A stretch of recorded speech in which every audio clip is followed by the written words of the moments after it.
Empowering women is not a conversation that is about to end anytime soon. And here at the Debate Circle, we pick our motion that states, affirmative action programs designed to specifically empower women financially are detrimental to achieving a financially inclusive society. Proposing this motion is the Jamhuri High School, and opposing this motion is Nova Pioneer Tatu Girls. So, proposers Jamhuri High School, Speaker 1, you have 3 minutes. Starting in the name of the Father, the Son, and the Holy Spirit. Now, it may not be on a Sunday, but today being on a Sabbath, the sermon is very simple. Affirmative action programs designed to empower women financially are detrimental to achieving a financial inclusive society. My name is Reverend William Benjamin, and I am the preacher of today. Now, before we go into the sermon, I would like to define the following terms: affirmative action programs. Now, these are policies implemented by governments to address historical discrimination and promote equal opportunities. Examples of these affirmative action programs include job promotions, education admissions, loans, and financial grants. Now, I've already mentioned that these affirmative action programs are implemented by governments, institutions, and other organizations. Now, empowerment of women. Now, these are efforts aimed at enhancing the social, economic, political, and educational status of women. Financial inclusivity. Now, this is the ensuring that all individuals, regardless of their backgrounds or circumstances, can effectively use financial services, resources, and opportunities. Detrimental, on the other hand, it suggests that affirmative action programs targeted at women's financial empowerment might have adverse effects on financial inclusivity. Now, here's our standard team proposition. What are we saying? Now, we love women. We love women a lot. And as a symbol of our love, we provide a flower to our women. Now, I've already said we love women. Now, we believe that they do not need affirmative action programs for them to be successful in life or for them to be successful financially, since women are strong, capable, and also smart. So rather, we bring solutions. What is the solution? Other than affirmative action programs, we bring something called holistic empowerment. Holistic empowerment, ladies and gentlemen, is the empowerment that addresses the broader socioeconomic factors contributing to gender inequality. This includes initiatives to promote women's rights, reduce gender-based violence, and dismantle discriminatory social norms to our society, so our women can live happily ever after. Now, this goes hand to hand with SDG number 5, which is gender equality. Now, let's talk about reinforcement of gender stereotypes. Now, for centuries and centuries, women have faced the stereotype that they need special assistance for them to be successful and to succeed. But this is not true, because according to a research done by NEC, it shows that in the past 5 years, 61% of A's achieved came from women. 61% of A's achieved came from women. This gender is really smart. Now, so why bring affirmative actions if also these women are already succeeding in life? Why bring affirmative actions if this 61% of A's achieved came from women, meaning they can get education admissions into universities? Hallelujah. Neglection of other marginalized groups is one of my another point. Now, the Principal Secretary Department of Gender Affirmative Action, Anwar Home, has revealed a document that proposes for the government to release a budget that is 1.5 billion to our women. We love it, but neglection of other marginalized groups. We have other marginalized groups, such as people living with disabilities. You see, like, women do not have disabilities, because I've already said women are strong, capable, and smart. They do not need disabilities. So what we are saying as team proposition, we are saying that this money should be allocated to other marginalized groups, such as ethnic minorities and people living with disabilities who also face financial inclusion. This goes hand with SDG number 10, which is reduce inequality. Now, distortion of meritocracy. Now, affirmative action programs may undermine merit-based systems by prioritizing gender over qualifications. Now, politicians... Sorry, you went past your time. Oh, sorry. Your bell already rang. Oh, thank you. And with that, allow me to say amen. I rest my case. We'll meet in the next sermon. Thank you. In May 23rd, 2024, the government released 1.5 billion for affirmative action groups. This is so to say that the government approves and believes that it is a good investment. I, Kerebi Rania, stand here to strongly oppose the motion that states that affirmative action programs designed specifically to empower women financially are detrimental to achieving financial inclusivity in society. To start, I'd like to say thank you for the flower, it's really beautiful. Yeah. Women who have equal opportunities as men will be able to boost the economy. Therefore, if more people are employed, women, they'll be able to contribute more to the economy. Moreover, it will be able to break the poverty cycle once women are given equal opportunities as men. Imagine a family struggling to make ends meet. When a woman earns better wages and has more opportunities, it's like giving the family an extra boost. They are able to provide for their family and earn more. They can afford better education for their kids, better healthcare, and even better housing. This will cause a positive change in the poverty cycle. Moreover, it will close the wage gap. You could imagine a lot of women are employed to do the same tasks as men, and yet men are being paid more. It's unfair. That's why by having these affirmative action programs, we are advocating for equality for women. So even when the woman is doing the same amount of work as a man, they are able to get an equal amount of pay. Next, we'll be able to invest in the future. By empowering women now, it's like we're erasing the past of when we were discriminated, and we'll be able to empower other women, and other women will be able to succeed. You said that 61% of women got A's, yeah? What about the 39%? We all can't be the brightest crayons in the box, can we? Not all of us are color yellow, some of us are black. So by having these affirmative action programs and being able to empower women, we can help this 39%, the people who don't know, the people who aren't able to achieve as much as the 61. And with that, I'd like to rest my case. I love women. Now, you see, in this hall, I see you as a president, I see you as a prime minister, and I see you as a very successful businesswoman. But I want you to achieve this very successfully. Now, you see, I'm thinking of asking team opposition, how or where do you picture yourself in the future? Now, I see you three as very successful women, but the question is, I'll ask you, how do you plan to achieve it? Then you're like, there's this gender affirmative program, pilot down, it might help me. You see, this is what we don't want. I'm going to give you a story of a woman called Unity Howe, the first female High Court judge in Botswana. And she went through trials and hardships through her education. Ladies and gentlemen, I am Luke Kago, your doctor for the day, here to strongly oppose the motion of dissection. Now you see, gentlemen present, in my several years of medicine, I have treated very many diseases, and the disease at hand here is called LOPP. What does this stand for? Lack of proper points. Ladies and gentlemen, now, the major symptom to this disease is what we call delusional speakers. Now, the first speaker came and stated that the only way women can succeed is through these affirmative action programs. Oh, and you asked about the 39%, by the way. Now, the statistics were clear. 61% women. So the other 39% are men. Come on! You guys have the higher hand, but we cannot realize this. Now, let's get to the surgery, shall we?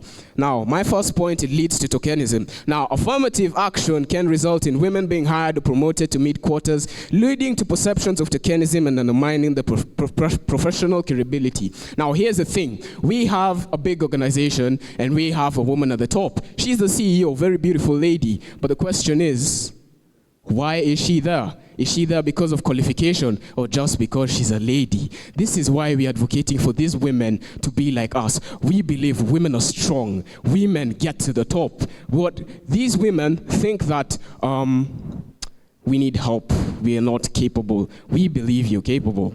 To my second point, ignores intersectionality. Now, programs focusing solely on gender may overlook the compounded disadvantages faced by women of color, as she stated, disabled women, and those from lower socio-economic backgrounds. Now, ladies and gentlemen, the doctor came with statistics. It may be raw, but you see, funny thing is, they came with statistics on government giving 1.5 billion. I come with raw statistics. Now, the topic on the newspaper here says giving a voice to the voiceless. Are women voiceless? No, they aren't. We want these headlines changed. I want to open the daily newspaper and see, women in power, new CEO appointed, Miss who, Mrs. who. This is what we want in this society. But you see, they cannot tell what is happening. Now, ladies and gentlemen, I close by saying I could have given the women my yogurt, but you see, the thing is, yogurt is sweet at first, but after 5 minutes, it just dissolves.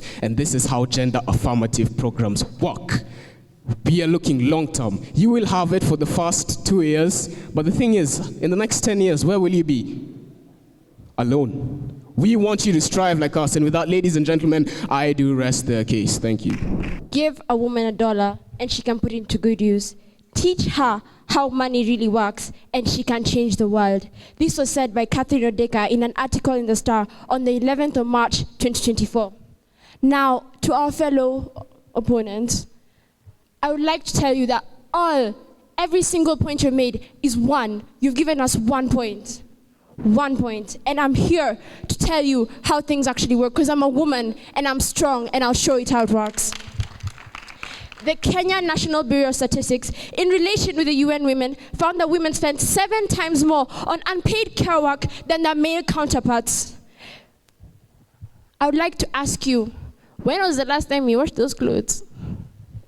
The first speaker here stated that 61% of women achieved A's. Now, all these women, all of you, all of us, we all want to pass, yeah? We want to get A. Lakini tukipata hiyo A, unaenda kufanya nini? We're going to go do what? We're going to go work. We're going to go home. You know why? You know why? Because universities without these affirmative action programs will not accept us. They will not take us, because for the past thousands and thousands of years, women have not had a voice. Women have not had a stand. And now that we're finally finding our place to stand, finally we're getting out of the house, and finally we're doing something, and they're coming to tell us that we're strong enough. They're coming to tell us that we can do it by ourselves. After how many years, how many centuries we've been behind? Do you know about the motherhood penalty? The motherhood penalty refers to the negative impact on a woman's career and earnings due to being a mother. It often results in biases and assumptions that women are less committed to jobs and less capable of being with their children. Without these women affirmation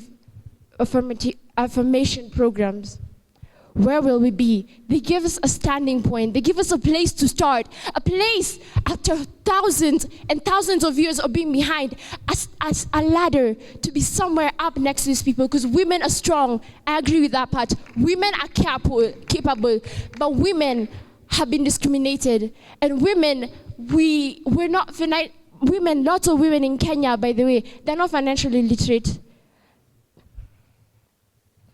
So, to the men sitting here, if you want to support us, don't oppose us. Be with us, support us, and join the right side, because we want to break the stereotype. We want to embrace diversity. We want to open our minds, and we want to be creative. We want to be thinkers. I will finish my point there. Ladies and gentlemen, first came a preacher and then a doctor, and on stage is a farmer. You see, my work here is pretty simple, uprooting all affirmative action program points from our equality garden. You see, ladies and gentlemen, my name is Denzel Adina from Jamhuri High School, here to propose on the motion of dissection today. You see, ladies and gentlemen, as team proposition, we are setting a stand on the ban of affirmative action programs as it's not the best means of promoting financial inclusivity and gender equality. Now, you may think of us as villains, as team of opposition does, but we know what happens behind the curtains. We know what happens behind those curtains, and that is corruption. Corruption is the main case behind the curtains. You see, Ladies and gentlemen, my first speaker talked about reinforcement of gender stereotypes. Now, I come from a family of a single mother, by the way. She doesn't get help from anyone, and guess what? She's able to provide for my school fees, which is over 100,000 shillings per term. Well, how is that for affirmative action programs? It doesn't help people. It is just a cover-up for the government to tell you to, you know what, we are trying to help the people, but no help is coming from the government. Ladies and gentlemen, team opposition doesn't understand anything. You see, their second speaker came here and started blabbing, and when she ran out of points, she started insulting us. And that she wants us to promote these affirmative action programs. Now, I quote the words of the second speaker when she says, women are strong and capable. Thank you for supporting us. You know what? We also talked about women be strong and capable, and that they do not need these affirmative action programs to be successful in life. Well, team opposition supporting us, I actually thank you for that. You see, my first speaker also talked about neglect of other marginalized groups. And I quote the statistics of the first speaker. 1.5 billion shillings was put in place for the affirmative action programs. Well, according to Statista.com, there are over 1,360,000 disabled people who are not getting attention from the government, and still they put in place 1.5 billion shillings for affirmative action programs, which is just a cover-up. You see, my second speaker came here and talked about how affirmative action programs lead to tokenism. So the government, these affirmative action programs will not look at the qualifications of a person, but it will just look at the person of what, because she's a female gender. Now, if you have such a person in a higher seat in, let's say, her parliament, who will ever able to be here someone who was just put in there because of their gender? We are trying to promote gender equality while team proposition is trying to promote gender for women. You see, we are promoting SDG number 1, which is no poverty, SDG number 4, quality education, and SDG number 10, while team opposition is promoting SDG number 0, which is unsubstantial points. And with that, I rest my case. What needs to be stated has been stated. What needs to be argued has been argued. You've been a pastor, you've been a doctor, you've been a farmer, but what will I be without affirmative action programs? According to the Constitution, Article 12, line 8, it states, and I quote, no more of 2/3 of the members in all elective and appointive positions shall be of the same gender. Think about it. 2/3 of the people that are put in these positions are male. So what if this law didn't exist? Where would I be? That a third wouldn't be existent. So you come state that these things are not effective, but really they are what is holding me in these positions of power, or practically in a financially inclusive society. If these things wouldn't exist, I would be somewhere in an old man's homestead with 3 children at my young age, with no hope of financial inclusivity or being financially literate. But think about it. These affirmative action programs are what have resulted in having women in these situations or in these institutions and being financially successful. And to conclude, an article from Nation Africa published on the 14th of March 2024 states that the gender gap in financial inclusivity or financial access has decreased from 8.5% in 2016 to 4.2% in 2021. I'm sure the government would agree, and Burna Boy would obviously add, that these things are tested, approved, and trusted. So why sit here and argue about something that has literally been effective? Something that has shown great effect in women's success. What more do you need to know that this is effective, that this is the solution to all our financial inclusivity problems, or in this case, financial exclusivity? I was your speaker from Nova Pioneer Tatu Girls, Karen Mutie, and I rest my case. Ladies and gentlemen, I brought you a farmer You refused, because I thought he would feed you with statistics. Still refused. I brought you a teacher and a pastor to pray that you would understand the basis on our side. You still refused. You see, ladies and gentlemen, they came and gave us how the government gave money, 1.5 billion, and I quote, but they didn't give us how it was used by women. You see, this money, we don't even know where it goes to in the first place. Now, ladies and gentlemen, I come with an X-ray here. As I said, I'm a doctor, and I analyze the results. What does this X-ray symbolize? It symbolizes the fracture they bring to the motion. You see, ladies and gentlemen, I will go back to the statistics I had on giving a voice to the voiceless. It said that 13.5 billion was given to 400,000 women. But how many women can stand up today and say, I am successful through gender affirmative action programs? There is none. There is none. With that, ladies and gentlemen, I do not have a lot to do here, because one thing, as I said, is support women, and the solution is implement comprehensive economic policies that promote equality, which is equal access to education and training, anti-discrimination legislation, and support for work-life balance. And who is a doctor without a prescription? Which is 3 times 1. What does this 3 times 1 mean? If my 3 patients do research a day, there'll be great debaters one day. And with that, ladies and gentlemen, I do rest my case. Let me state to my fellow opponents, go love women. I mean, it's nature. The two of you started by saying, I love women, and so do I. I mean, they're my kind. But you said you needed an example. Meet Esther Danasagu, aided by AFAWA, an organization, an affirmative action program. She couldn't get a loan from the government. She couldn't get a loan from the bank.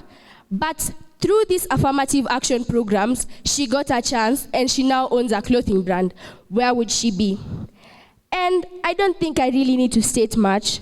I have stated that these things are positive, they're effective, and whatever argument you've brought is null and void. Thank you. Affirmative action program designed to specifically empower women financially are detrimental to achieving a financial inclusive society.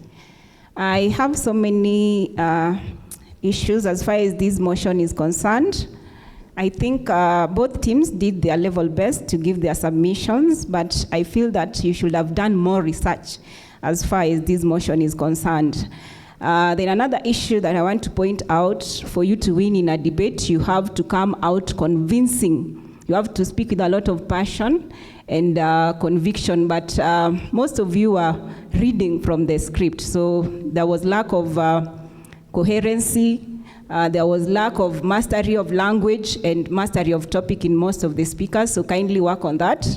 For you to win, you have to master so that you come out as a strong speaker, very convincing and appealing to the emotions of the audience. Narrowing down to the specific speakers, William, you had a catchy introduction and a good style of presentation. You offered definition and gave examples of affirmative action programs. That was good.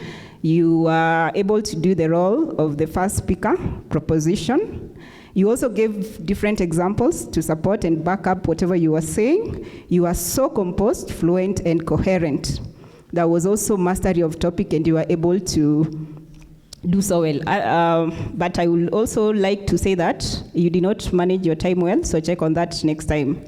The second speaker, proposition Luke, you had a good style of presentation, you were composed, and you were speaking with a lot of conviction and passion. You offered rebuttals, which is the role of the second speaker. That was good. Third speaker, Denzel, there was verbatim reading. So that one made you to not to come out so convincing. So you should check on that. But you offered rebuttals to your opponent, so that was good.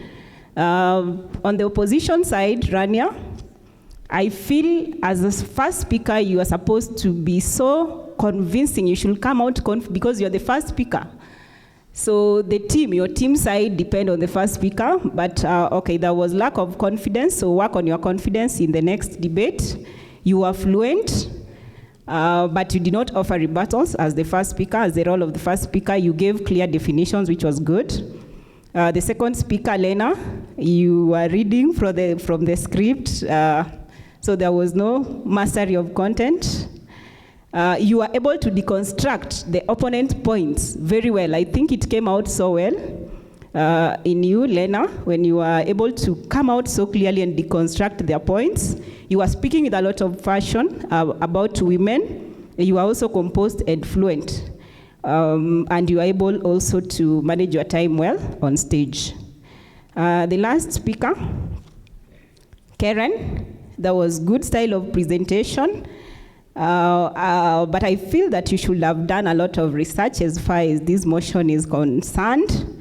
You offered rebuttals to some points, but not all of them. So going forward, I hope that the two teams will do a better job. Thank you.